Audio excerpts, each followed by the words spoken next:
presentation, end of the session now. You put your phone on it and you score it. Please do that, because we will hand out this evening 3 awards for the most outstanding theory paper, outstanding practice, and outstanding social justice paper. Not best, I think I mentioned that already. Making best papers means the others weren't best.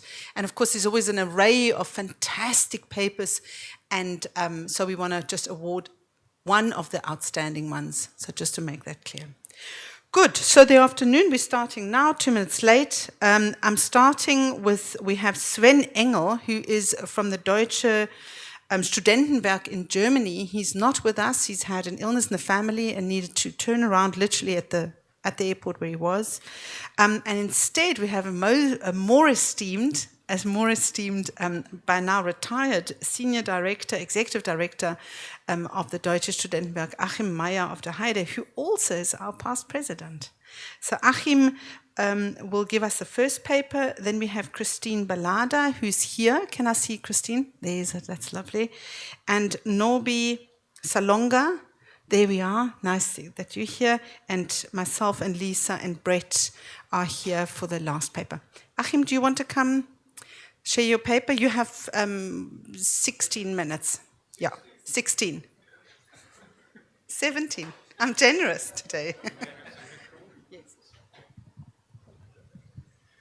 Okay, thank you very much. As you see, I'm not Sven Engel, and 16 minutes is a big challenge for a presentation which has about 49 pages, and I will shorten it. Okay, so I'm going to tell you something about the students' life in Germany, because we are organizing since more than 70 years a social survey.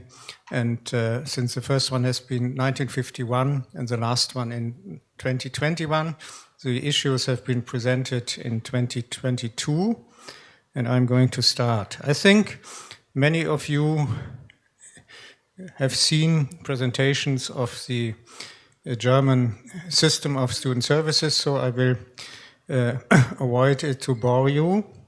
And I'm just focusing on that what was said this morning by the keynote speaker. She recommended on the social dimension of the European higher education area. And there are 2 communiques. The social dimension at first was released in 1999 by the European Ministers for Higher Education. Then in 2005 and 2007 was expressed in the 2 communiques from Bergen and London that adequate student services have to be provided, and the social dimension has to be a constituent part of the European higher education area.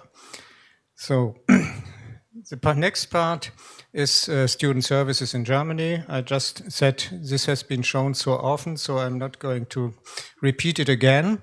I will continue. Only, I think the most of you know our system very well. And so I'm coming really to the social survey. And what is the reporting? Is reporting about the student life. That means not only the financial part, it's how much they work, whether they are happy, how they are financing their studies, and other things. And I'm the last, as I told, has been in 21, and as I told, it's 7 years old. Every 3 years in former times, now every 4 years, the survey is organized in Germany, and it's a representative study of all students at public universities, and the least one as well at private universities, because we integrated the private universities as well. And you can see for those who are researchers, we had nearly 190,000 responses. So this is representative for a system of 2.5 million students we have in those universities which participated. In totally, you find in Germany about 3 million students, because there are many at public administrative universities or other universities which didn't take part. What are the general results, you can see that 30% are studying at public institutions, 7% at private universities, and 98% of them are coming from higher education through school or to higher education through school. But if you see or recognize or know about the German education system, you will see that there are partly professional schools which are accessing as well to higher education, and this is a typical part of the German system, that you can pass as well those professional schools and enter then the universities or the universities for applied sciences. And some of them, now 25%, have also gained vocational training that is outside the school. The German system is a double system. That means that you're going to school and working in, or learning in companies. And this is not such a high rate. In former times, we had more than 30 or 35%, which came from this system. And this is a sign as well, maybe, that the access to higher education is more difficult than it has been in former times. 80% are enrolled in traditional campus-based programs, 20% in other formats. That means distance learning, extra vocational or dual study formats. The biggest university in Germany is the distance learning university in Hagen, and there are about more than 100,000 students. So you can see that many of them are coming from the distance learning universities, which are in other study formats. 80% are full-time students, only 50% at private universities. This is a result because many of the private universities are offering their programs next to students which are working. And then can you see how many, what time students are spending on courses or on self-study? This is 17 hours from this last research and 17 hours on self-study. So half-half. In former times, they learned more. This morning we learned about the Bologna system, which was very hard described for students. I think it's after the reforms of the Bologna system in Europe, it decreased, or the time decreased, which they spent, for example, for studying. It's totally 34 hours. And in average, they are working 15 hours per week for employment. And if the number of students, or if the time increases, of course, you have a mismatch between work and study time. So as more you work, as less you are studying, of course. And this depends, of course, from the regional or the background of the students. Okay, then 21% have changed majors at least once. This is a number which reduced or which decreased in the last years. In former times, we had higher rates. 17% have changed universities. 6% are dropping out or consider dropping out. This is not such a high rate. And so I think we have really a success with implementing the double course system or double degree system. In former times, we had more dropouts. And so we will see what will bring the future. Then 82% choose the university based on the field, not on the city where they want to study, but many of them try to study as well in Munich, Hamburg, Berlin, but they didn't access those universities, so they can say it's the study course which was relevant for my choice of the city, but it depends as well from the offer of the study places. 15% are international students, and 17% have a migration background. That means that there are those students which parents partly are from another country, and or which parents have been born abroad, and but 73% of those have German citizenship, 42% live in a steady partnership, 10% are married, this is a high rate, 8% have children, and this is a bit higher rate than we had before. Many years ago, there were only 5 or 6%, but if you compare the rates, it depends on the fact that we are now integrated the private universities where elder students are studying close to their job and to employment, and that means that they, of course, they have children. 12% of students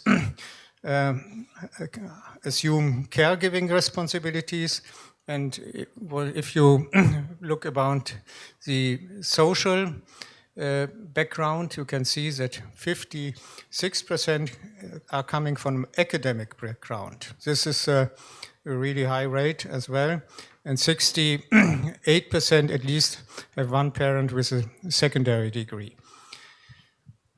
For financing of studies, it's a mixed system. Most of them are getting financed by the parents because our system obliges parents to finance the study. And there is only the possibility if there is if the income of the parents is too low, then students are able to get financial support by the government, and we have a system which is depending on the parental income, and I think actually these are 13%. It is a very low rate because in the last decades the financial support by the national government decreased, unfortunately. So many of those students are forced or obliged to work, to employ, or to be employed in companies to finance their studies. The average monthly income is about 1,100 euros, but you can see here that 37% of the students are living in precarious conditions or situations because they have less than 800 euros per month. And this is not much if you see that many students are obliged to pay between 400 or 500 euros for the monthly rent. Then they are forced to work. And we had some years ago, in the pandemic, we established a financial support system for those students which have lost their jobs. And the big problem has been that that many of them had to show that they have no money, but this was the one regulation has been that it depended on on having lost their job by the pandemic, and we saw by many students that they have lived in precarious situations before because it was not the pandemic that they had not so much money, and this is a big problem. So that's why the German Studentenwerk DSW is asking for increasing the financial support by the government. The average monthly rent here, you see it has been in 2021, when we made the research, about 410 euros. In between or in the meantime, it must be about 450, 460, up to 500. And so, because in many cities, the monthly rents increased very hardly because the demand for flats has been increased and we have a lack of houses which will be necessary to be built. Then student well-being, 82% of students rate their health as very good. This is a high rate. 64% feel stress or felt stressed. And as we heard this morning, 48% felt overburdened. I think this is an issue as well of the pandemic as well. And maybe in the next years, this can decrease a bit, but I don't know. But 24% of the students have health impairments, and 16% said that this is aggravating effect on their studies. And so this could prolong the study time, or they are going to drop out. This can be the effects. Okay, then we learned that 85% of the students need for counseling and information. This increased from 2006 in the last survey very hardly, and I think this is as well an effect of the pandemic, because the research has been into 2021 during the pandemic. But only 48% of those actually use the services which are provided by the Studentenwerke or others, because there are many providers outside the universities as well.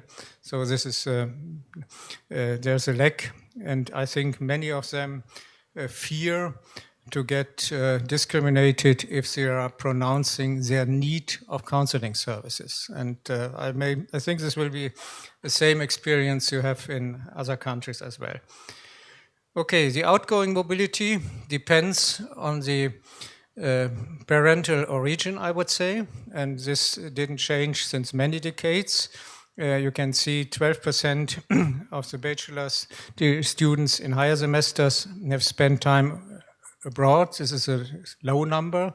31% of the masters, and some of them have been in exchange programs, 65 in Erasmus. Then female students are more internationally mobile, and the students with immigrant background are more internationally mobile as well, but students with non-academic backgrounds are less mobile. And this is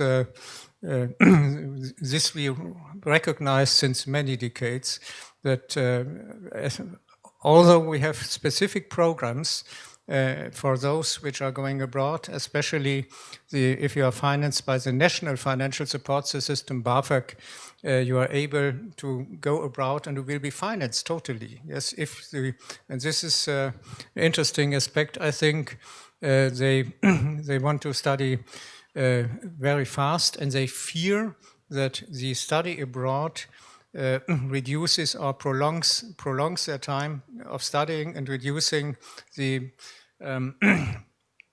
opportunities to drop and to financing in addition their studying.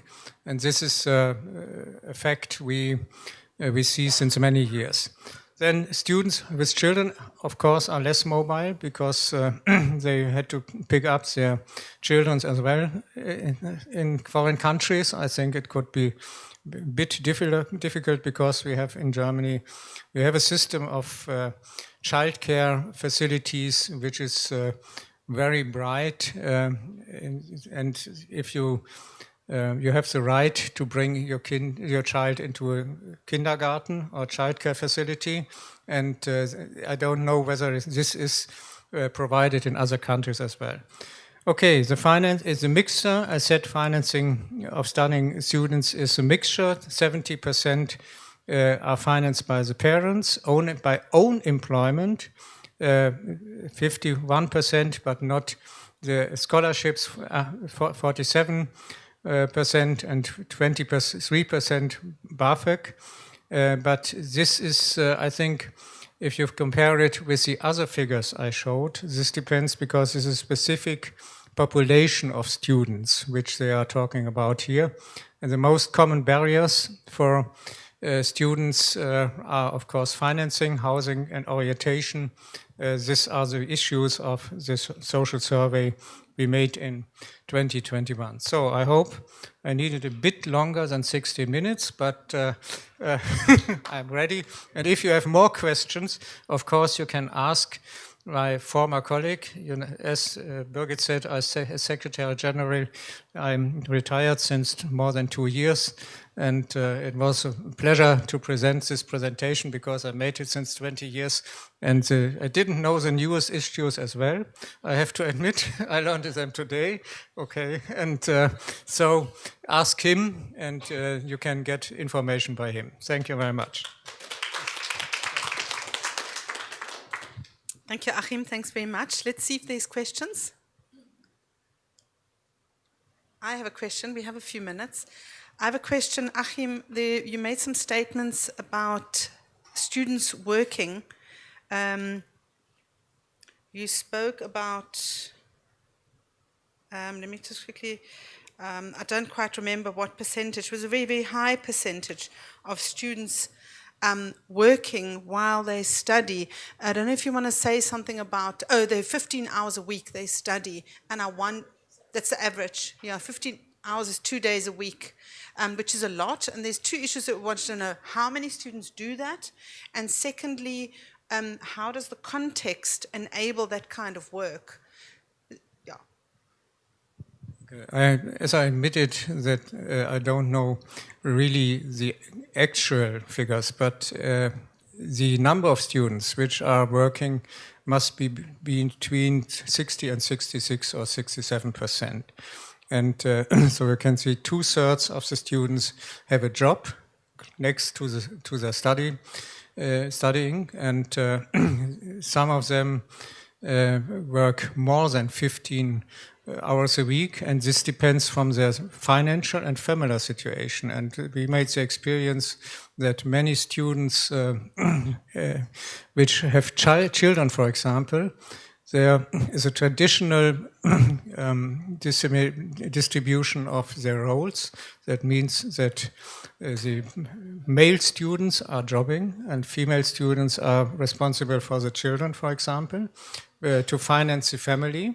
This is a problem as well. We try to avoid it by offering childcare facilities and other supporting programs, but this is one point. The other point is many students, of course, the number of students which are jobbing increased, of course, because we integrated in these surveys now the number, partly those which are in a double or dual system.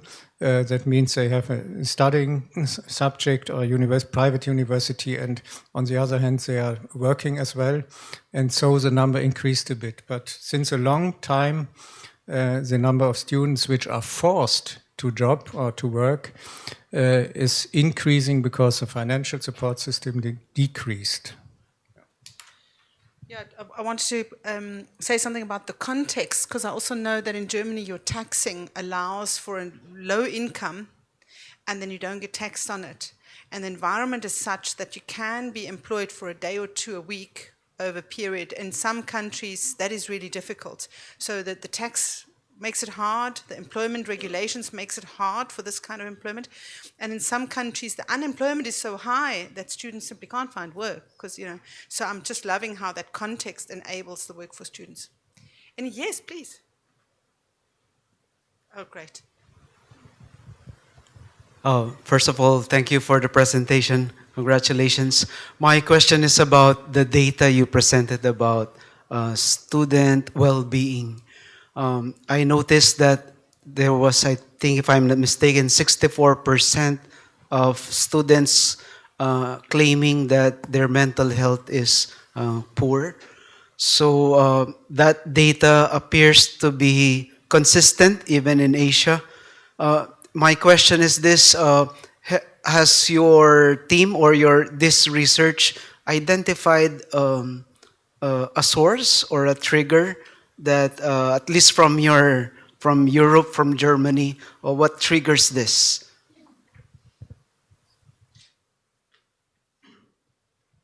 Okay, there are different sources, of course, and we are asking on a long list, and now I should check it now, but you can get the survey in English as well, and then you can see that it's distributed on many reasons why they are, for example, expressing their problems.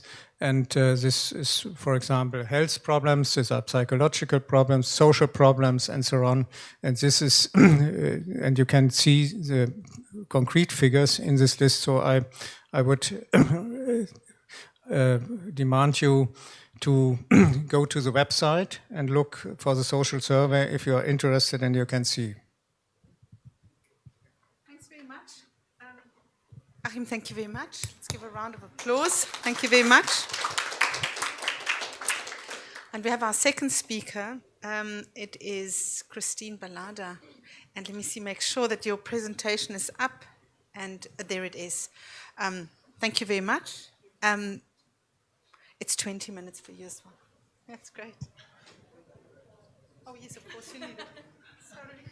Thank you, Brigitte. All right. Okay. So, good afternoon, everyone. My name is Christine Joy Balyada from De La Salle University, and my co-author is Mr. Michael Millanes. We are from the Office of Student Affairs. I'm currently the Dean of Student Affairs at DLSU, and Michael is the Director for the Student Discipline Formation Office. So, before I show the study itself, let me introduce you to our university.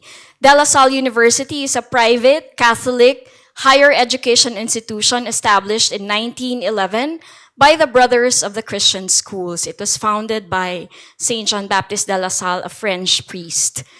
We have around 22,000 undergraduate students, around 3,000 graduate students, around 500 full-time faculty, and about 1,000 part-time faculty. We have, our main campus is located at the heart of Manila, along Taft Avenue, and it's a small campus. It's only 5.4 hectares. But we also have a larger campus where we have our School of Innovation and Sustainability. It's located at Laguna, which is a province about, I don't know how to compute in terms of kilometers, but in terms of hours, maybe around roughly an hour and a half if you take the Skyway to get there. It's a large campus, 50 hectares. We have 7 colleges and 3 schools and 36 academic departments. So these are our programs that are really doing well in terms of, I'm sorry, I have to say rankings. Arts and humanities, business and economics, computer science, in education, engineering, physical sciences, and social sciences. So we're one of the top universities in the Philippines. Okay, so let me now go to our presentation. This is the outline for my presentation. I'll talk about the rationale for the study, the process of developing the DLSU digital citizenship policy, the framework that we used, our method, results, and discussion, and recommendations. All right, so when the pandemic hit us in 2020, we were actually able to develop several policies. So, from 2020 to 2023, we created and approved several university-wide policies, including the Safe Spaces Policy, the University Attire Policy, the Zero Tolerance for All Forms of Violence Policy, and the Digital Citizenship Policy. So as student affairs professionals, we realized that we are deeply involved in the process of policy making for our students, and we need to document the process that we are doing so that we can, and this can guide future leaders, especially those in student affairs. It also helps us to make sure that when we develop policies, our process is inclusive and responsive to the needs of stakeholders. We make sure also that our policy is aligned with our vision, mission, our goals, our strategic direction, our objectives, and that it is compliant with laws and other government mandates, as well as to ensure that policymaking is consultative and collaborative. So this is the rationale for our study, why we decided to look into the process. So we're not going to talk about the policy per se, but you can ask for a link. We can give you the link to the policy. It's uploaded to our website. But we will talk here about the process and trying to understand if our process that we followed is actually something that follows this particular framework that is used to decide on policy making. Okay, so just a little bit of background about the DLSU Digital Citizenship Policy. It was initiated by a core group of DLSU administrators representing the Lasallian Mission, Student Affairs Units, and our Information Technology Services during the pandemic. So there were a lot of incidents that took place during the pandemic. You know, our students were fully online. Students didn't really know how to behave online. We had several cases of misbehaviors, and even faculty, they couldn't really figure out how they should handle students as well. And because of that, that was the impetus for the creation of that core group. And the work began in April 2021. Multi-sectoral meetings were held from July to September 2021. Drafts were written and reviewed again and again. It went back to the committee several times in 2022. It was approved by the President's Council in late 2022 and officially released to the community in March 2023. So it's a 2-year process. Okay, so this is the framework that we are using for this particular study, the Integrated Policy Making Framework. So it's a model used actually in the public sector for decision making, created by Banha, Flores, and Coelho. It's an integration of several frameworks, and it focuses on the 3 stages of policy making, which are agenda, decision, and implementation. The agenda phase focuses on identifying the problem, the political context, identifying policy entrepreneurs who can champion the policy. And when these elements converge, a window of opportunity is opened for the creation of the policy. This leads then to the next phase, which is the decision phase. At this phase, the university policymakers go through a process of making a choice, which involves identifying goals, evaluating alternatives, resources, and ensuring that there is interaction between decision makers. And when done properly, that can lead to the implementation phase. And in this phase now, there are 6 conditions. The framework provides us with 6 conditions to ensure effective implementation of the policy. So when we apply that to DLSU, essentially, we looked at the first phase, we look at the problem, solutions, the political dynamics, and that provide us a window of opportunity to advance a specific agenda. So the framework says that all of these need to be present in order for that window of opportunity to open.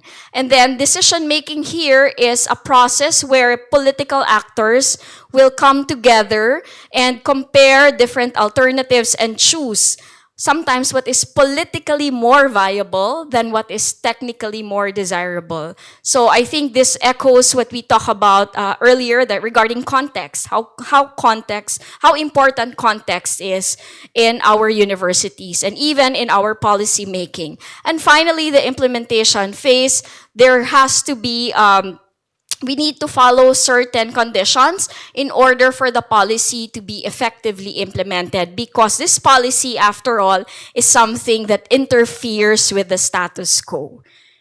Okay. So, how do we make sure that this IPMF framework is applicable to the university setting? According to the authors, the IPMF is applicable to contexts where there are many actors involved. There is vast legislation, large time frames, and high degrees of complexity.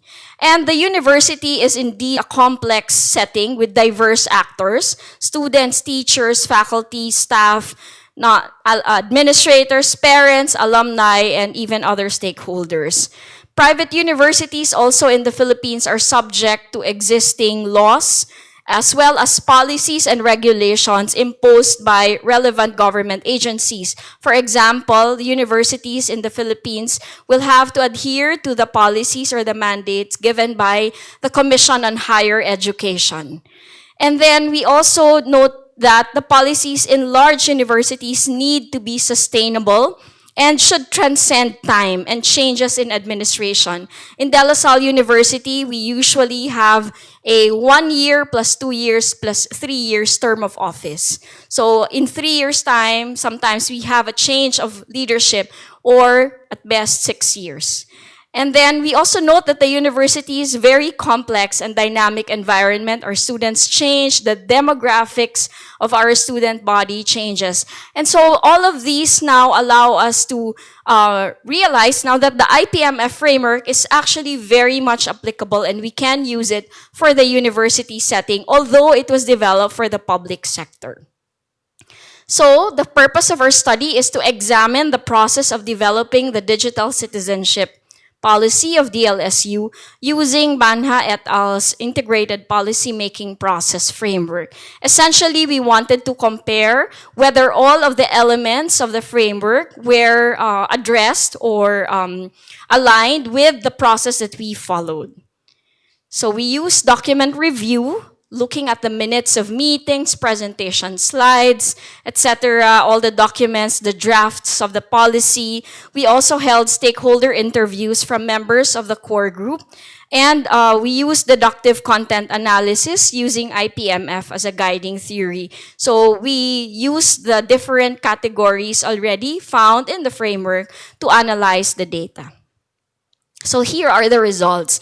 At the pre-decision stage, we noted that our problem is really focusing on how can we continue to engage how can we continue to behave or engage with others on the digital platform while adhering to our core values and principles as Lasallians. And we noted that in terms of political context, DLSU is, as the author calls it, a primeval soup of ideas where different members of the community propose solutions to address problems. It is in fact really a practice at DLSU to be very collaborative, to engage different stakeholders, to hold a lot of multi-sectoral meetings, town hall assemblies, because we want to make sure that everyone is involved and has a stake in the process.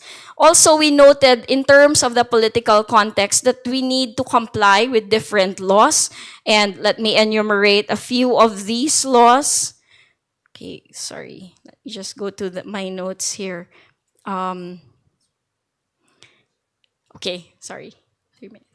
4 minutes. Okay, I'll skip that then. And then in terms of alternative solutions, we use existing guidelines to address issues. So we had two alternatives. Do we use existing guidelines to and have a more punitive or case approach, or do we come up with an encompassing policy that is preventive and formative, and one that is aligned with our core values?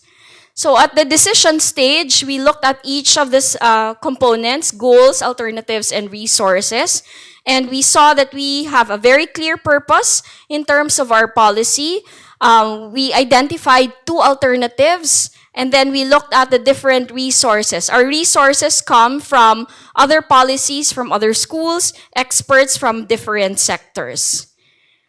There was a lot of interaction because there were a series of meetings with core group members and also with a multi-sectoral, a larger group coming from the different sectors of the university. There were also presentations to key councils, the Administration Council and the President's Council. And finally, the choice of the solution is to come up with a principle-based policy to serve as a guide for elaborating specific implementing rules and regulations unique to the different groups, that is the students, faculty, and staff. So the policy is not prescriptive, it's principle-based. Okay. And then in terms of implementation, so these are the conditions. And we looked at each one and we noted that we were able to partially meet or implement the first two and the last two, but number 3 and number 4 in terms of the structure being legally framed and competent structures for implementation aligned with the goals of the policy. It's partially implemented because we're still trying to integrate this policy into the other manuals of the different sectors. So we have a separate manual for students, for faculty, for staff, for administrators as well. So we need to make sure that all of these all the policy is integrated in all of these manuals. And also we need to provide resources if we really want to make sure that there is larger acceptance of the policy. We need to provide resources also to inform people about this policy. So, my last slide, recommendations for practice. We can consider using the integrated policy-making framework when developing university-wide policies to increase acceptability among stakeholders and facilitate effective implementation. And also we noted that policy entrepreneurs are crucial in moving policy development forward. So you need to have champions at the university. Identify a core group at the start who can work on the draft of the policy, who can initiate the conversations with different stakeholders, look for reference materials, etc., and prepare the final policy. And also, lastly, to establish a structure for policy implementation that assigns responsibility to key university stakeholders, integrates the new policy with existing policies and guidelines, and identifies clear decision-making rules.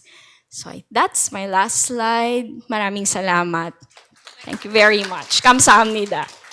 And if you want to have a copy of the policy, you can send me or Mike an email. Thank you. Yes, there's a hand going up. Thank you. There's a question. Did I see a question? So I have a question. If nobody else has. So I think changing policy, as you said earlier on, is one thing, but it does disrupt status quo, you said, which is exactly how we think about it. And the difficulty often is in getting people to change behavior, and change behavior is very difficult. And I wondered if you wanted to say a little bit more about how you focus on change behavior. Thank you for the question, Bridget. So as I mentioned, we had several meetings, multi-sectoral meetings, and these are members from different sectors of the community. So we had representatives from the students, from the faculty, from the non-teaching staff, from administrators. And the intention of that is so we can get champions from different sectors, and these champions will be the ones who will now help us give or share the policy to their different groups. We also did, I was not able to mention that, but the way we shared or we communicated the policy, instead of just announcing it like through our usual channels like email, we held a discussion. We had a forum actually where we had a panel discussion. We invited students, we invited faculty, and as members of the core group, Michael and I were there. We shared about the policy. We talked about the policy. It was a very conversational setup. And then we had reactors. We had reactors from different sectors, from students, from faculty, from staff. And that also has contributed to them being more aware. So I think awareness is key. It starts with awareness, and hopefully with the champions, and we can increase the acceptability of the policy. Yeah, I love that. I know that when we work with policies on campuses, we also find that different faculties respond differently. So I find in the more obedient faculties, it's quite easy. You give an instruction and things change. And of course, you have the more obstreperous and perhaps, there's some faculties that like to, I'm not pointing at you now. Can I add something? Yes, please add something. But I do think it matters what your receiver is of that policy, and you need to be mindful of how you engage with that character. Yeah, absolutely. Bridget is looking at me as the more obedient faculty, actually, right? I guess critical to the behavior change would be two things. First, the dissemination process, which is actually the education campaign, and the integration to the different manuals, which Christine mentioned, is actually in the pipeline, the process of integrating the principle of the document to the different manuals of the different sectors of the community. So education campaign, dissemination, integration in the manual, that would contribute a lot in the aspect of changing the behavior of the community. So I love that. I mean, I think it's so important to think about the change behavior on the ground. So thank you very much. Let me see if there's one more question. We're good. So thank you very, very much. Thank you so much. And I'm going to see, thank you. I'm going to see if the next presentation is up already. It's the integration of social entrepreneurship in the formal education system. Please do come up and share with us. We're well on time, so you've got 20 minutes. Oh, That's thank great. you. Thank you. Hi, good afternoon. How are you? Good? Still good? Okay. So just a show of hands, who among you here are familiar with social entrepreneurship? Anyone? Okay. How about policy advocacy? Okay. So you just imagine a policy on social entrepreneurship being lobbied for almost 10 years now, while still advocating for the growth of the social enterprise sector, ensuring that we have a very productive social economy sector supporting social enterprise in the country. That is the humble beginning of the poverty reduction through social entrepreneurship bill, which is in fact the topic of my presentation this afternoon, entitled Integration of Social Entrepreneurship in the Formal Educational System, a policy paper on the potential impact of present bill. Just to give you a bit of a background of the policy, there are 164,473 social enterprises in the Philippines. These social enterprises take the form of cooperatives, microfinance institutions, new generation social enterprises, as well as fair trade organizations. And the present bill right now is still pending for approval. Social entrepreneurship is not yet fully integrated into the curriculum of academic institution in the country, except for some higher education institutions that are actually private. Social entrepreneurship is utilized as social engagement and as a localization strategy for the UN SDG, as also confirmed by the UN SCAP, and the Commission on Higher Education, together with the Department of Education of the country, have both expressed support to the bill, and yet we haven't passed the bill. So the research question is, what are the potential impacts of the poverty reduction through social entrepreneurship bill in the educational system of the Philippines? And the objective really is to assess the potential impact of the bill in the Philippine educational system using social entrepreneurship as a lens. Just to give you a bit of a background of the present bill, these are some of the key provisions of the proposed law.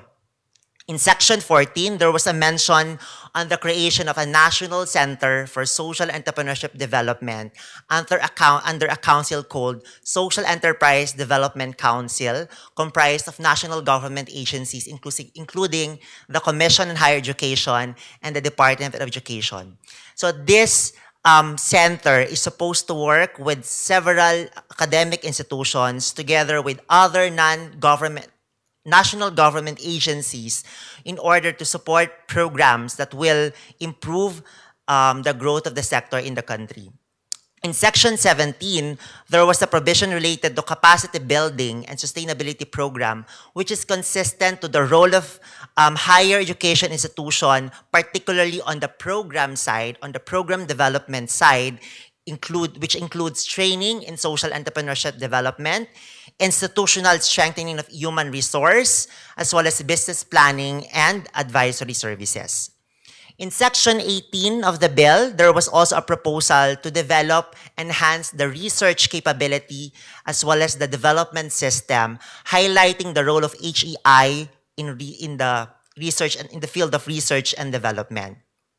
In Section 5, particularly on capacity building, there was this call on resource institutions, including higher education institutions, to support government in building the capability and sustainability of the efforts of the country, particularly on social enterprises.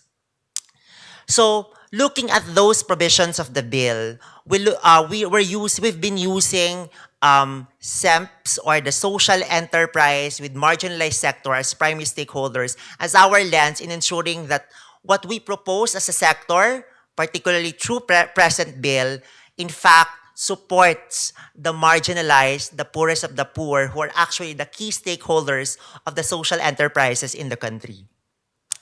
So in terms of the method, I used policy analysis as my method, specifically in assessing 4 key areas, particularly scalability of impact, sustainability of initiatives, stakeholders engagement, as well as value proposition, looking at the key provisions of the bill that support the growth of the social enterprise sector. The output really is a policy brief as primary output for policy and program development on a national level. In terms of the framework, looking at the transactional, meaning the short-term, transformational, the long-term roles of higher education is what I call the very core of this research, looking at the different trust, curricular research, and social engagement as key variables, particularly in identifying potential recommendation on how we sustain engagement of students, faculty, and community members as key stakeholders of the social enterprise sector, particularly on the formation and social enterprise development side. And these are the findings. Number one, social engagement and curricular integration are two viable options for the initial engagement. So I highly recommend that we don't go for research right away in terms of the research agenda, but we use social engagement and curricular integration as our initial interventions. Why? Because higher education institutions have more flexibility for curricular integration compared to primary and secondary, considering the structure, the mandate, as well as the process of designing syllabus for course offerings.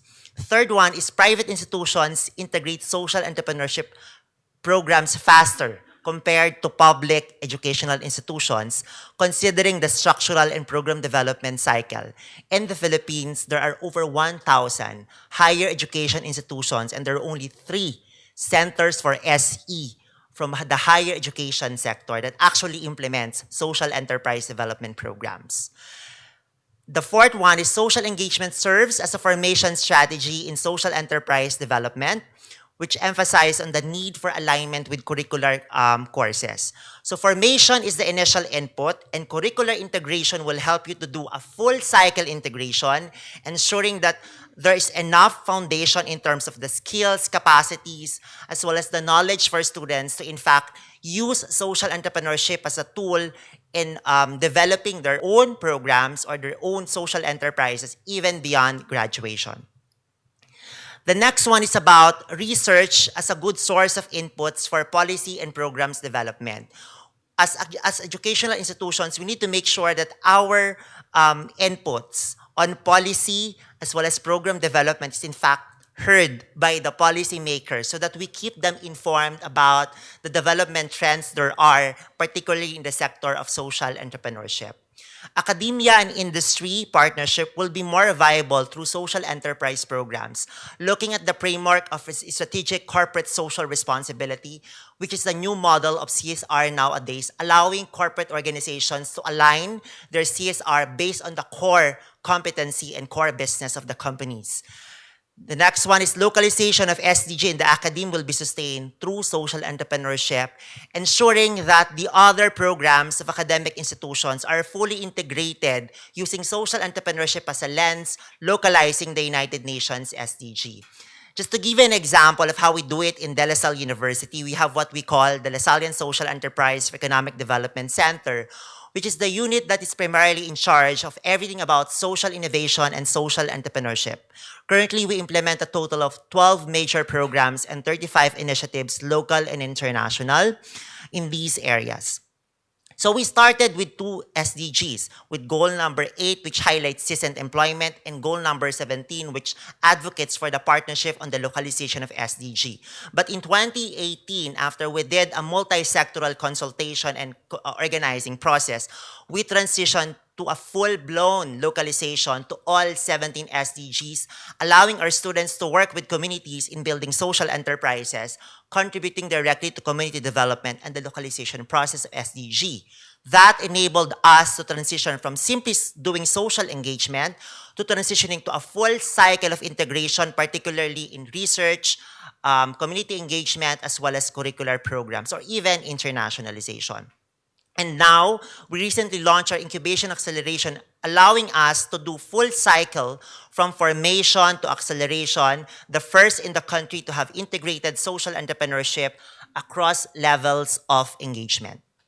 And just to give you a bit of the information based on our several independent external evaluation, based on the Organization for Economic Cooperation and Development, the programs are considered highly satisfactory, which is the highest in 5 areas.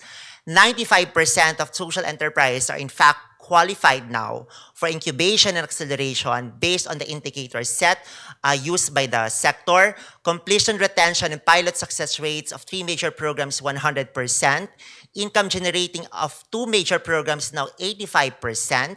And the average asset of 2 to 3-year-old social enterprise now around 200,000 pesos, with one SE reaching already 1.8 million total assets. So these are some of the accomplishments of the LCD Center through the years. As part of my conclusions, I'd like to highlight that academic institutions will benefit positively if the poverty reduction through social entrepreneurship bill is passed, particularly in areas of sustainable engagement and capability building for stakeholders, not only for the stakeholders of the LSU or the academic community, but the entire social ecosystem sector. Second, in order to facilitate that, a multidisciplinary approach for programs development for academic institutions has to happen, allowing various disciplines to work together, because that is the new trend of outcomes-based education as well as teaching and learning. And third, integration of social entrepreneurship will be more effective if social engagement is prioritized. We know for a fact that usually social engagement always comes third next to research and curricular. So now is the time for us to prioritize social engagement. Fourth, academe, industry, and civil society is even more doable, moving away from simply transactional, which is short-term, to transformational, which is long-term, through social entrepreneurship. And lastly, localizing SDG through social entrepreneurship is an effective strategy for formation of social entrepreneurs, and this has to start from the curricular offerings of universities. As part of my recommendations, I'd like to note that a technical working committee at the primary, secondary, higher education specializing social enterprise should be created, not the legislators. We need to create a pool of experts to, in fact, work together in developing a program that will respond directly to the needs of the sector, and on-business internship program, which also includes social enterprises, or for some would say organizations that are doing social impact, no? Because in different countries, sometimes the definition actually varies.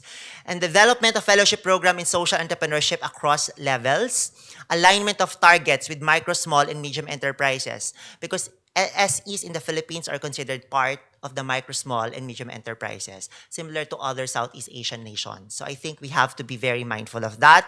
And of course, multi-sectoral engagement of the academe, private sector, and civil society in coordination with the government as duty bearers of this sector.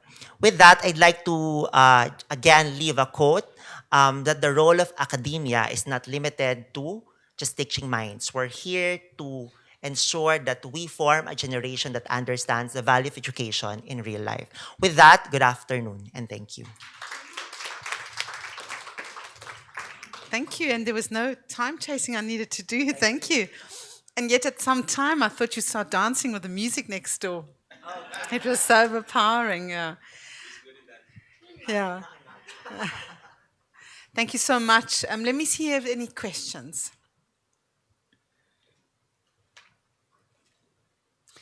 I think there was a lot of material here. And if anybody wants to, of course, share or download the presentations, you're welcome to write to the authors and please ask them for it. I think that was very relevant because, of course, the policy development in that environment is very young. Yeah, it's a very, very young domain to develop. So that's why it's very hard to kind of, start new policies, because you're not just changing, but actually starting. So thank you very much. If there are no questions, I'm looking at my colleague Brett. I wonder if we should start. It might well be that we finish early today and go and freshen up before the gala. Brett, should we share? Do you want to start or shall I start? You would start, that's lovely. So we've got 20 minutes, even though there's time left, let us not advantage ourselves. So there's 20 minutes, and that's for the next presentation. And then I'd like you to evaluate it. Please rate the presentations so we can give out awards tonight. Thank you, Brett. Thank you, Birgit. I kind of wanted to start because I wanted to set the stage too so these are the four of us who have been doing some research together for just over 5 years now, which is surprising. But Lisa was going to be with us today, who many of you know and have seen earlier, but she got pulled away to do some other things. So I'm not going to say winging it, but we're changing things around because she is not here. And hopefully you're aware what this is, right? This is the last session of the last block. So congratulations. I wish I had candies and things to give out to everybody, but we appreciate you being here. This program is all about the Sustainable Development Goals and some of the research that we did. And I can't tell you how enriching it is for me to be in a place where basically everybody here knows the Sustainable Development Goals. And you might be thinking, well, what do you mean, of course? Well, when we started our research, that was not necessarily the case. And we're going to talk a little bit more about kind of this global north, global south concept. I was a naysayer initially on our Zoom call saying, well, what do you mean sustainable development goals? I'm not sure these are being implemented. There's an awareness of this. And we decided, well, that's why we should probably do the research. So we delved into this and let's see. So this is yes? Cool. So what we'll be talking about today is this global north, global south concept and some of the discrepancies that creep into the concept related to global north and global south.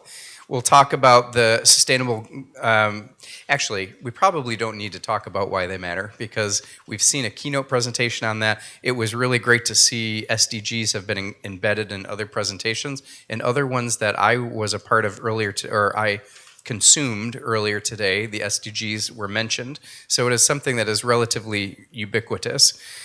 We will talk a little bit about our research. We have another piece coming out that I wish I could have put a QR code up here for our, anyway, we'll get back to that. And then the last piece on our SDGs research is some of the thoughts that we have related to how we divided the data into these different regions and then kind of merged them into the global south and global north categories.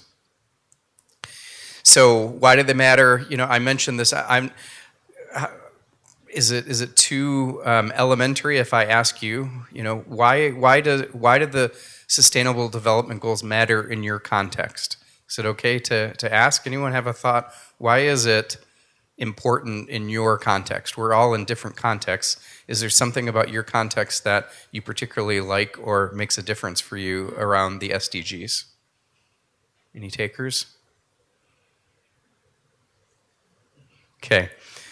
Did I tell you this is the last session of the last block? Okay, all right. We all know, I think we do all know the SDGs. And I think it was important that you started with two SDGs, number 8 and 17, because 17 is the one that encompasses all of the others. Super important across both the global north and the global south to be working together and having a cohesion as we move through the Sustainable Development Goals. Some of the things that are important that the keynote speaker on our first day didn't necessarily point out is that these are almost 10 years old now. They came out of the Millennium Development Goals, which held quite a bit of cachet, as many of you probably know, for many years, and they were refined, and they had students and others engaged in creating the Sustainable Development Goals, which is important. A key element that you'll see on the next slide is also underscored here in terms of it's a better and sustainable future for all. Truly kind of a vision for where we're headed over time. And we're closing in on this 2030 goal. And there is a piece that I'm not sure if I'm going to be able to click on it in the presentation mode that shows action items over time. So folks now are able to submit, and maybe some of you have, submitted your initiatives, and UNESCO is tracking those over time, and you can see which of the areas have the most initiatives taking place. And higher education, which is primarily embedded in SDG number 4, is not leading the pack. We're kind of in the middle, though, on that one. And I know that's something Birgit will talk about, I know, in some of the critiques that we have of the SDGs. And this is the point where you would be taking over for Lisa. Okay? Thanks, that's lovely. Good. So this is a slide that we often present to, that we use a lot.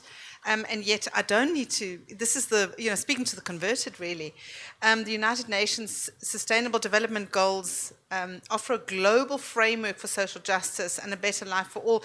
I do think it matters though to come back to that line about the global framework, because if any one of us, if any one nation is not doing well, it has implications for everybody else. So though we speak about Festung Europe, we want to put a wall around it, it's a short-term solution, perhaps, who knows, apart from it having, huge moral problems and ethical problems, it makes no economic sense. You cannot separate the world into the haves and the have-nots. And so we do need to think about how everybody functions, because it has implications for everyone. So this is where the SDGs give us a framework for that. Just this is a very interesting slide to give you a sense of the index score of how well some regions are already achieving in terms of the SDGs and some not. And you know that all countries are reporting on how well they do.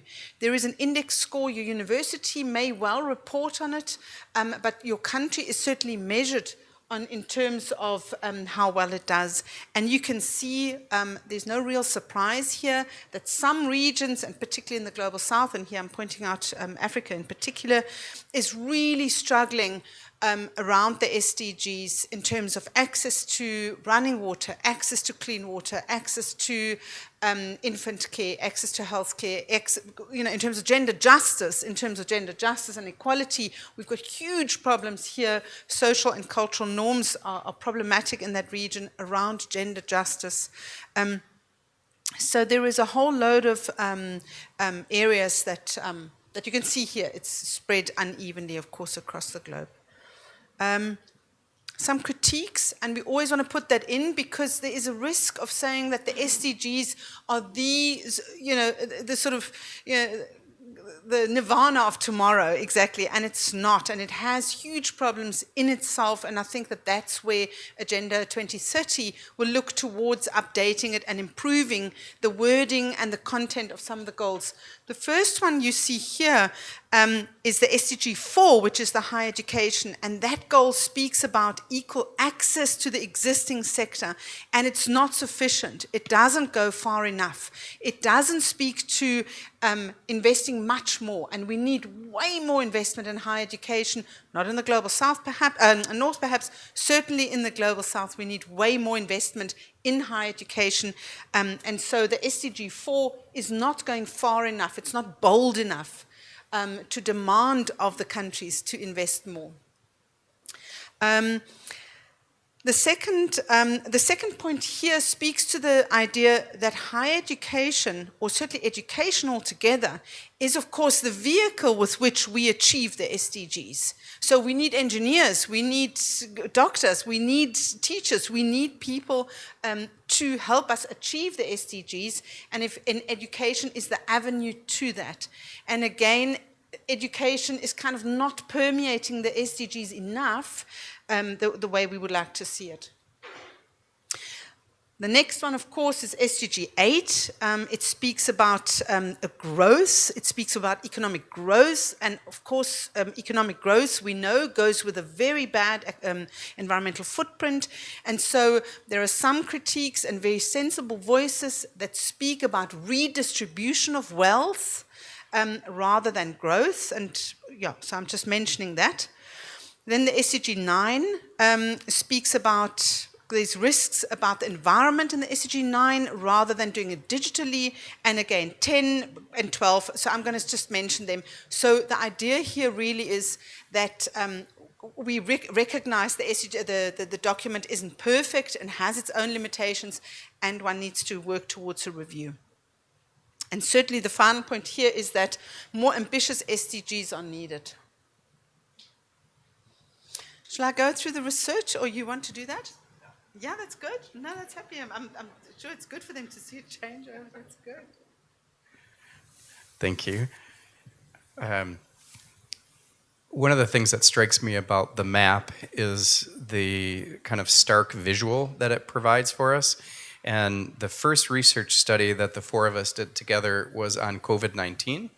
And it was really interesting for us to be able to draw some conclusions between our first study and the SDG study, and the data you'll see in just a minute, and some of those similarities about the onset of COVID and how the issues that arose played out in higher education. And there are indeed similarities between some of the SDGs and how we deal with them and the COVID-19 pandemic that we went to kind of as a global society. The data, I think, is a little bit more interesting, and so you can kind of see here we point out a few other things. One parallel that might be interesting to draw is we're, of course, all here at the Global Summit on Student Affairs and Services. We began infusing looking at the SDGs in 2014, 2016 at the Global Summit, and particularly in Cape Town and Stellenbosch when Birgit was hosting us. And we used to do this in an iterative format where at the end of the Global Summit we came out with some conclusions and recommendations from the group. And we found through our research that some of the most important SDGs to student affairs and services practitioners from the Global Summit were almost exactly the same as our survey. So we had 318 respondents to this survey, Global Summit probably 80 people, and indeed our qualitative data was coming out very similar to our quantitative data, which I think was really good to see. The last bullet point here is actually pointing out the top 3 SDGs that were most relevant to student affairs and services. Remember, this is globally also, which is important because it's across all of the regions that we had created. And there's one slide that kind of points out the regions that we have used. Okay, here we are in some of our data, and we did some highlighting. And essentially, the question you can see at the top, are you familiar with the Sustainable Development Goals? When we piloted the survey before we ever launched it, we pulled together, I don't know, 12 to 15 of our colleagues, basically, and we sent out a survey to them and asked them for feedback. Well, most of my folks were in the Global North, all of them, actually, because several were in North America, all in the and they're like, they write back to me, what's this? they didn't know. They hadn't heard of the Sustainable Development Goals. So that was great feedback for us, though, because then we incorporated on the survey a clickable link that could take them to, I think we sent them to the video. There's a very cool video or education basically around what the Sustainable Development Goals were. So at least they could come at it from an educated perspective after they answered this question. And of course, you can kind of see what the results were here related to this one. The second question we're highlighting is, could the SDGs serve as a framework for your work? This seems pretty important, and this seems pretty stark. You know, when you look at the Global North countries that coming in saying yes at 41%, 30 percentage points higher than Global South. So think back to the map that we looked at, and the map was what's actually happening. What this question is saying for student affairs and services folks is, what do you think in terms of a framework for how do we move forward? And the Global South is kicking butt on Global North. So it's really interesting what's happening and what people are thinking. To what extent do you think that, oops, I'm so sorry. Oh, I hope I can go back. Did I go back? Let's see. So sorry. Okay. Serving as a framework. Now, to what extent do you think the SDGs shape public policy in your global context? Again, look at how stark this is. The Global North, not at all influential and slightly influential. We're talking 55%, and then Global South, 26%. These are really pretty significant differences when you look across a representative sample in both of the regions. And then to what extent are student affairs and services professionals knowledgeable about SDGs? Kind of alluded to this at the top of the presentation, but again, these differences are really tremendous. And we kind of did the red highlights on the not at all being 30% to less than 10%. So you can see some pretty significant differences. This is the slide that points out some of the regions and the regionalization that we did. It's a little bit dense and a little bit hard to see, but we use these seven regions, and this is a total column at the end. And we have been consistent with this across a couple of different studies. And you can see visually about the differences here, particularly in terms of, I like to look at the nose and the differences that you see here. Now, some of the response rates, the ends, if you will, of these are very different, but still quite a nice visual, I think, across all of the areas. So now, Birgit, can you take us home for the last few slides? We only have just 2 or 3 minutes, exactly. So the conclusion really of the survey is that higher education and student affairs play a critical role in mediating the factors that impact on student success. And we've had that theme throughout the summit where we said that your contextual factors matter in whether students are successful or not. So student affairs supports our students, develop and advance the students, mitigates the barriers and mediates the challenges for students, educates students on the SDGs, empowers students to be agents for social justice, and we formulate solidarity movements in horizontal and vertical partnerships.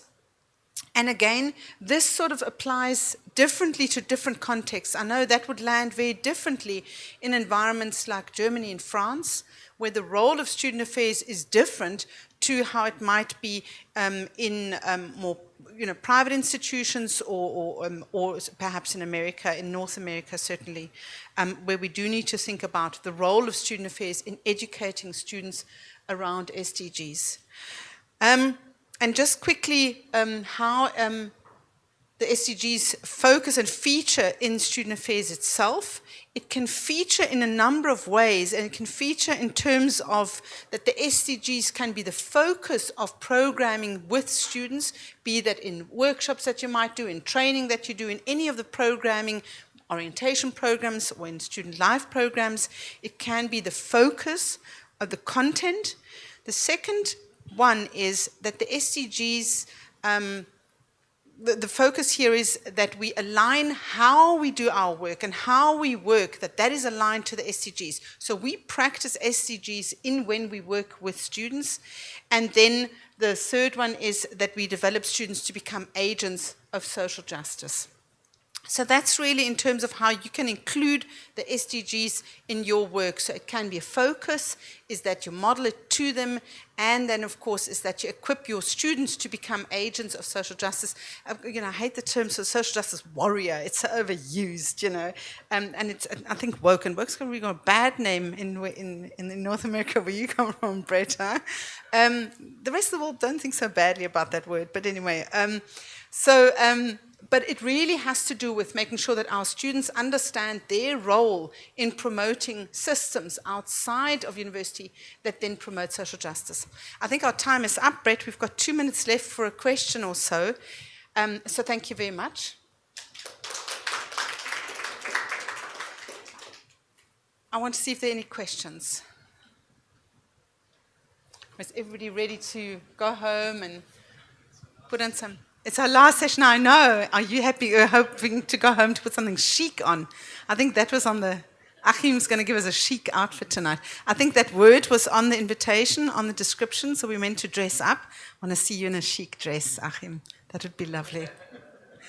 Is everybody happy? Any comments? You happy? Yeah? That's great.